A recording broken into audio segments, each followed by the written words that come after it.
Bonjour à tous et bonjour à toutes. Aujourd'hui, je vous retrouve pour vous lire la Torah commentée pour notre temps de H.J. Fields avec une préface du rabbin Pauline Bébé et du rabbin François Garay. Et nous allons commencer par la Genèse. Et c'était édité chez Le Passeur dans la collection Rive spirituelle.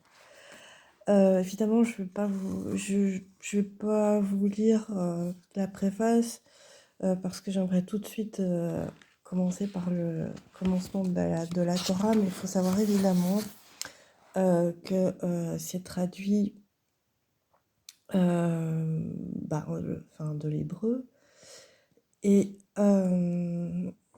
et que c'est donc une traduction.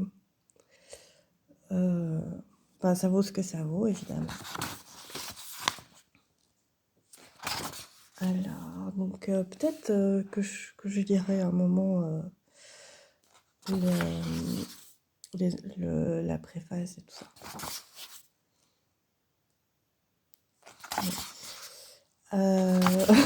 En fait, ce qui me fait marrer, c'est que je vais vous expliquer pourquoi je ne vous lis pas la préface. C'est parce que là, donc, on a... si je veux vous lire tout, si je veux vous lire toute la Torah, donc en français, nous avons ici la Genèse. Nous avons en partie 2... attendez, c'est dans... Ouais. L'Exode et le Lévitique. Et nous avons en partie 3 les nombres et le Deutéronome, ce qui fait quand même pas mal. Donc voilà. Je suis pas sûre que j'arriverai, si une chaîne suffira pour tout lire. Mais enfin bon, ça... Alors, comme d'habitude, on n'est pas obligé d'y croire pour le lire, on n'est pas obligé d'être d'accord pour lire un livre. Donc, alors, Genèse. C'est la paracha Bereshit. La Genèse, comment ça marche? J'ai oublié quoi. 6, 8, j'ai oublié quoi. Bon, c'est pas grave. Bereshit peut être traduit par au commencement ou en premier lieu. La Torah, commence par nous raconter comment Dieu a créé les cieux et la terre, les êtres humains ainsi que le Shabbat. Elle se poursuit avec le récit d'Adam et Ève dans le jardin d'Éden, celui de leurs fils Caïn et Abel, et se termine par ces paroles où Dieu regrette d'avoir créé les êtres humains à cause de leur iniquité. Pour cette raison, Dieu décide de détruire toute chose sur la terre, à l'exception de Noé et de sa famille.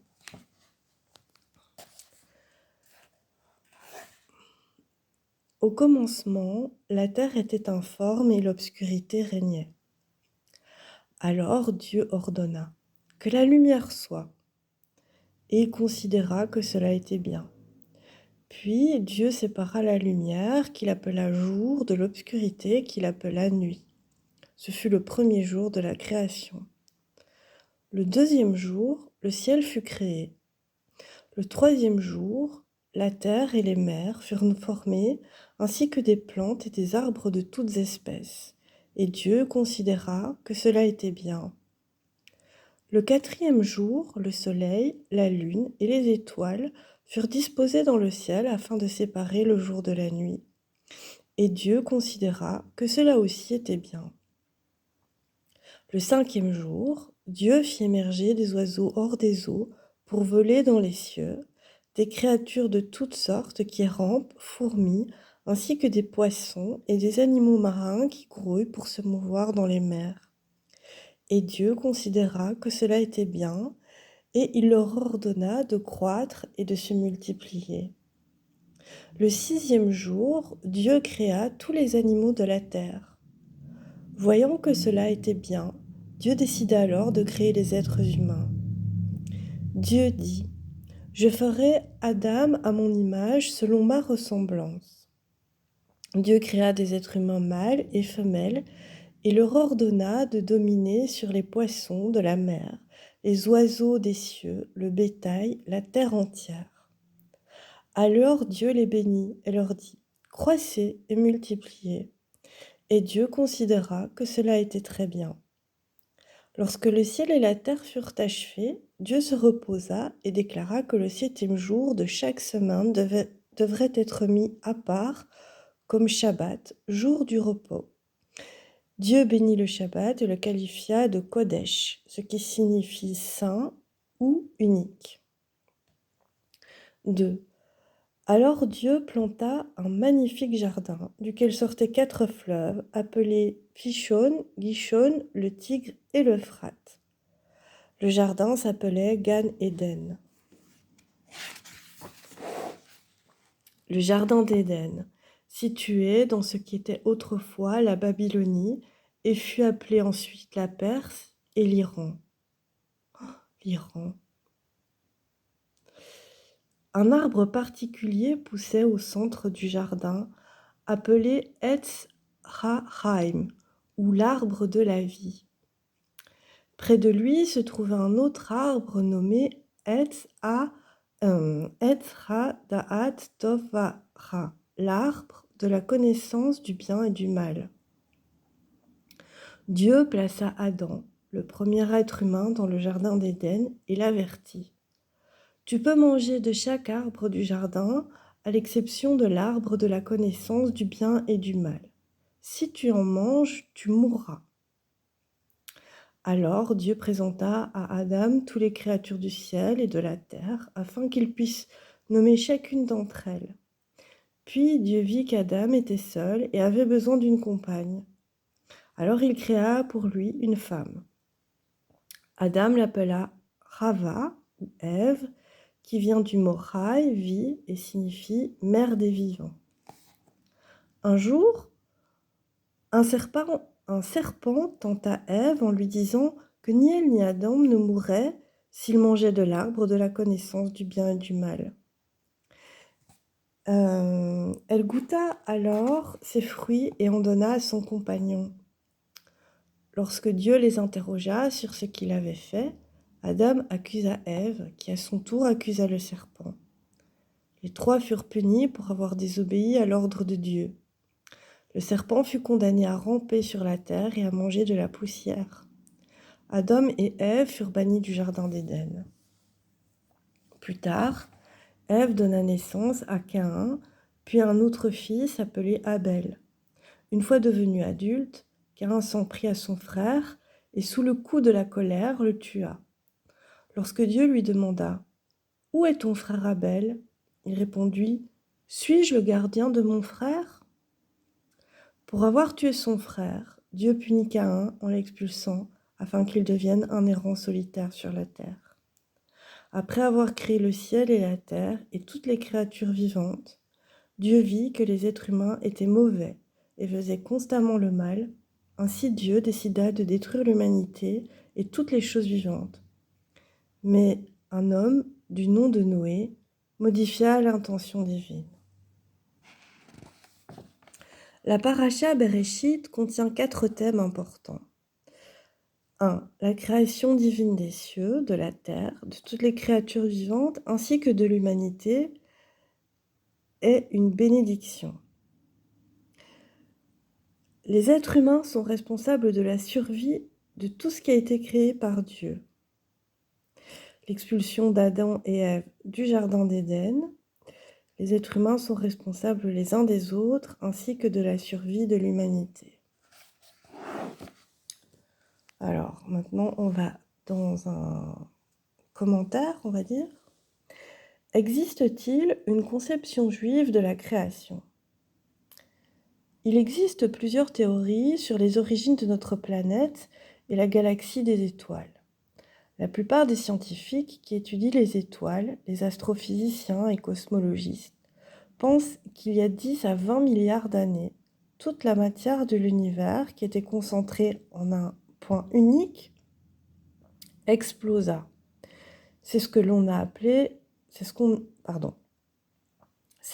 appelle le Big Bang. Environ 1 milliard d'années plus tard, se formèrent des amas de galaxies composés de gaz, de poussière et d'agrégats de matière. Les scientifiques estiment qu'il existe plus de 100 milliards de galaxies contenant chacune en moyenne 100 milliards d'étoiles. Parmi elles, notre Voie lactée, avec son vaste océan d'environ 400 milliards d'étoiles. Il a été démontré récemment que de nombreuses étoiles, comme la nôtre, ont des planètes qui gravitent autour d'elles, les exoplanètes. L'ensemble des planètes et de l'étoile autour de laquelle elles gravitent s'appelle un système solaire. Notre planète, la Terre, tourne autour de notre étoile, le Soleil.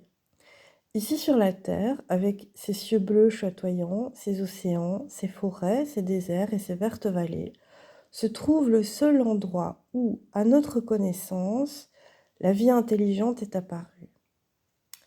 À travers toute l'histoire humaine, des personnes ont observé les étoiles ou étudié la vie sur Terre et se sont demandé comment tout cela avait commencé.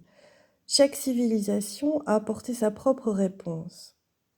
Il y a des millénaires, dans le Moyen-Orient ancien, les Sumériens, les anciens Sumériens, Akkadiens, Assyriens, Babyloniens et Égyptiens ont donné le récit de la création. La plupart d'entre eux, comme le récit épique babylonien de l'Enuma Elish, ont avancé l'idée qu'une multitude de dieux avait créé les cieux, la terre et l'humanité. Dans la plupart de ces versions de la création, tout dépendait du bon vouloir des dieux. On pensait qu'ils pouvaient ordonner à la pluie de tomber ou chasser les nuages, envoyer des plaies ou anéantir des populations entières avec des déluges ou la famine. Dans ces récits antiques, leur souffrance, leur succès et leur joie dépendaient non de leur réalisation, mais des décisions arbitraires des dieux. Je vais lire ici.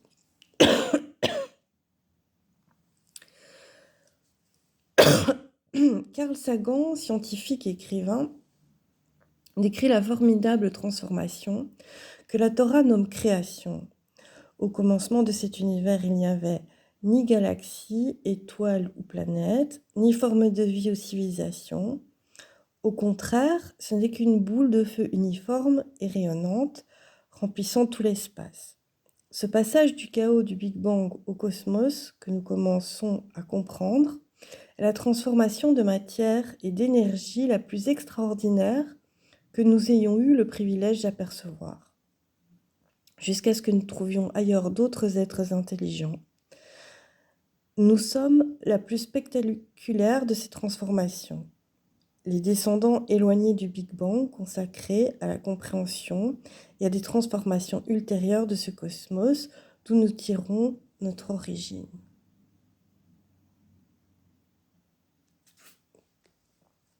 Je vais boire un petit peu de café. Voilà. Donc je continue. Alors, le peuple juif a exposé une théorie révolutionnaire de la création des cieux, de la terre et de l'humanité. Donc en fait, si on résume ce qu'on a dit avant, c'est qu'au départ, on attribuait la création du monde à plusieurs dieux, dont, ce qui, j'arrive pas à le redire,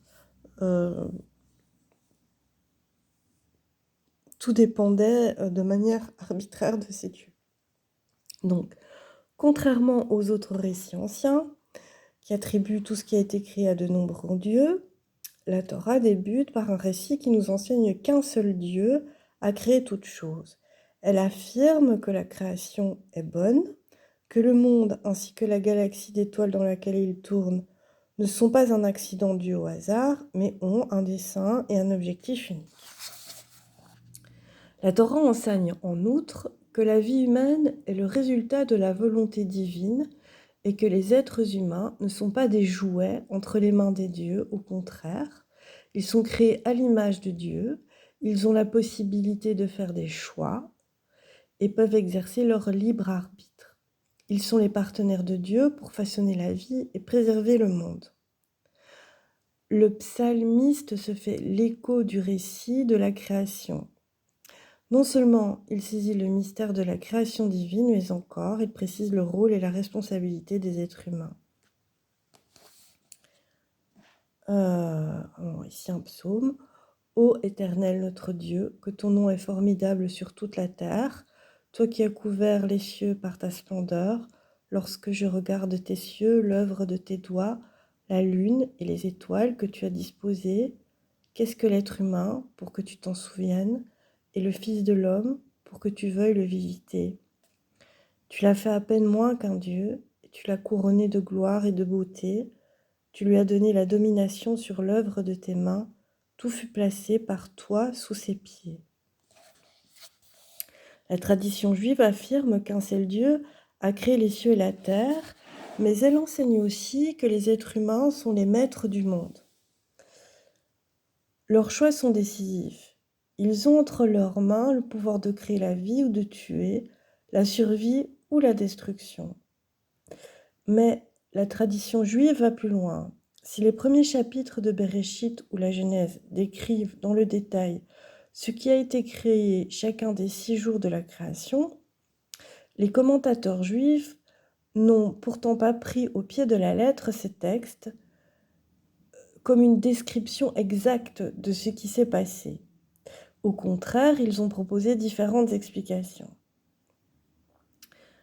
Je pense que là, on est dans un passage important, c'est de nous dire que donc c'est très bien d'avoir lu la Genèse, mais que ce n'est pas à être pris au pied de la lettre, et qu'à chaque fois, il y a différentes explications. Par exemple, certains rabbins ont affirmé que Dieu avait tout créé le premier jour. Ensuite, chacun des 5 jours suivants, Dieu a introduit dans le monde ce qui avait déjà été formé. D'autres rabbins sont en désaccord. Ils pensent que la création de la lumière a précédé tout le reste.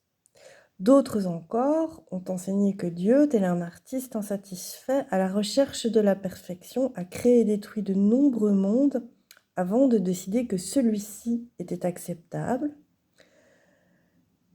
Pourquoi il y a un 14 ?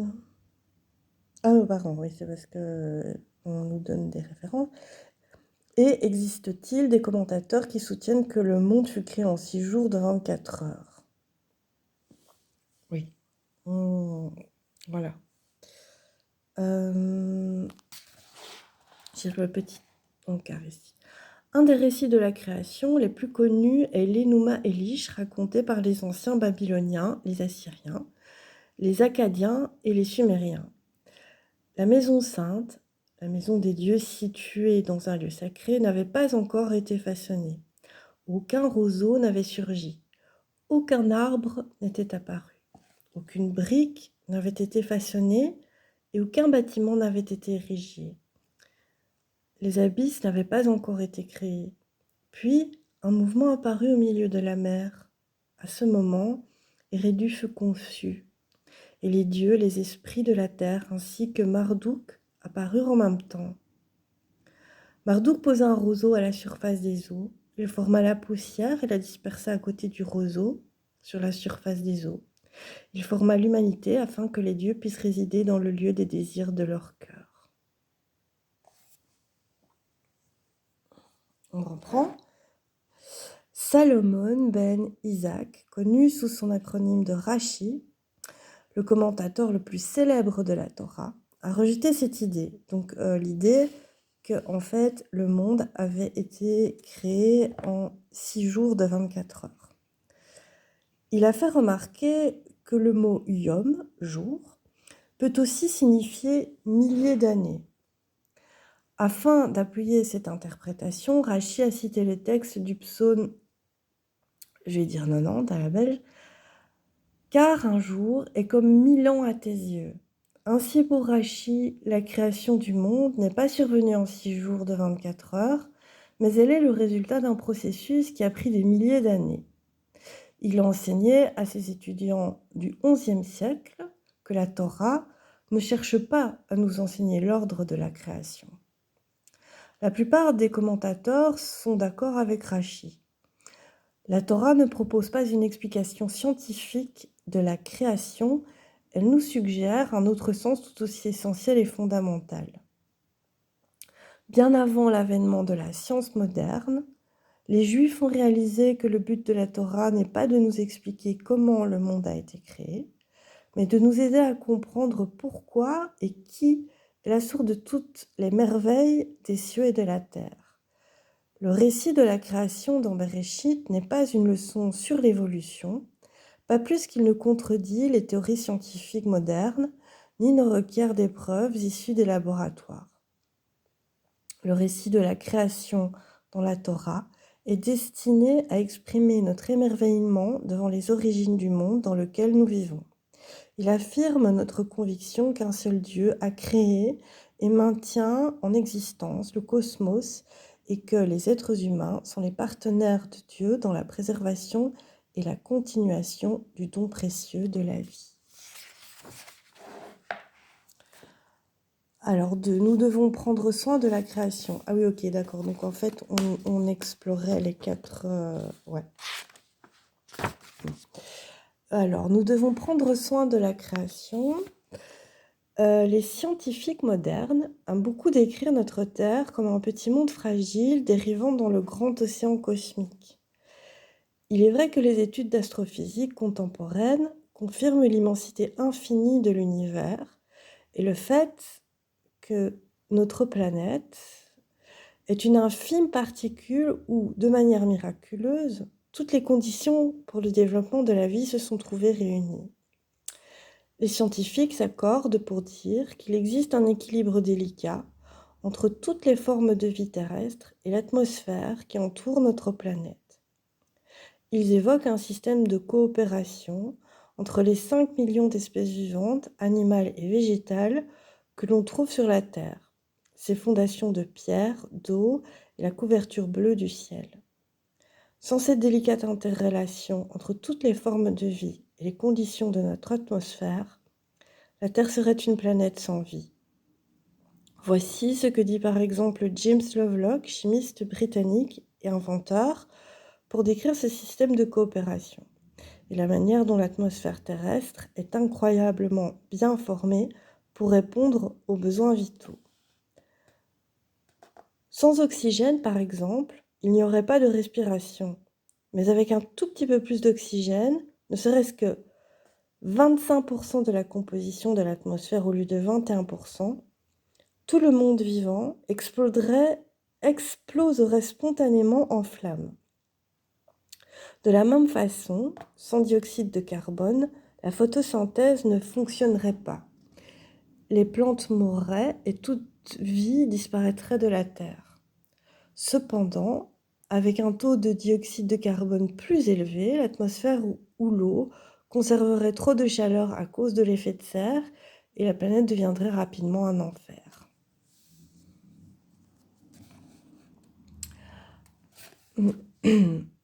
Abravanel, les interprètes du récit de la création de la Torah, ont eux aussi attiré l'attention sur le fragile équilibre entre tous ces événements observés sur la terre et dans le ciel. Par exemple, Don Isaac Abravanel, qui vécut et enseigna dans l'Espagne de la seconde moitié du XVe siècle, considéra que si le Soleil avait été plus grand ou placé plus près de la Terre, sa chaleur aurait détruit notre planète. S'il avait été placé un peu plus loin, la Terre aurait été emprisonnée dans un hiver glacé éternel. Abravanel enseigna que Dieu, dans sa sagesse, avait placé chaque étoile dans sa position précise. D'autres commentateurs sont allés plus loin qu'Abravanel en comparant le monde à un palais construit pour le seul bénéfice des êtres humains. Dieu, expliquèrent-ils, l'a non seulement créé, mais l'a équipé et garni afin que l'être humain s'y réjouisse. Et Dieu leur en fit don. À partir de là, disent les sages, les humains ont été désignés comme les gardiens du monde.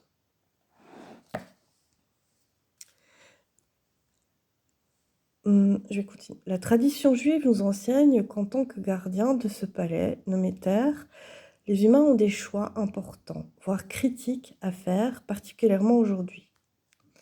Le progrès industriel et technologique nous ont apporté de nombreux bienfaits, mais ils ont aussi créé des nuisances. Par exemple, nous chauffons nos maisons en hiver ou les refroidissons en été en utilisant d'importantes quantités d'énergie issues des ressources non renouvelables. Nous polluons l'air que nous respirons, l'eau que nous buvons, ainsi que nos sources d'approvisionnement en nourriture. Nous coupons les forêts pour construire nos maisons, nos centres industriels, nos cités, ainsi que pour faire de la place à plus de terres cultivables pour nourrir une population humaine croissante. La sauvegarde de la planète, ainsi que les risques liés au développement technologique ou nucléaire, représentent de véritables défis pour l'avenir. La tradition juive nous enseigne que les humains sont responsables de la planète. Selon les sages, après avoir formé Adam, Dieu lui fait faire le tour du jardin d'Éden en lui montrant ses magnifiques fleurs et ses arbres. Alors Dieu lui dit : « Vois la beauté de tout ce que j'ai créé. Tout a été fait pour toi. Souviens-toi de cela et ne corromps ni ne détruis mon monde. En effet, si tu agis ainsi, il n'y aura personne pour le sauver. » La Torah enseigne que Dieu a donné à l'humanité le pouvoir de diriger le monde. Nous sommes ses gardiens. Nous pouvons en jouir, mais il est aussi de notre responsabilité de le préserver. Le choix nous appartient. La Torah nous lance un défi par ce commandement divin. J'en prends aujourd'hui à témoin contre vous le ciel et la terre. J'ai placé devant toi la vie et la mort, la bénédiction et la malédiction. Choisis la vie. Je vais terminer sur cette jolie phrase. À bientôt.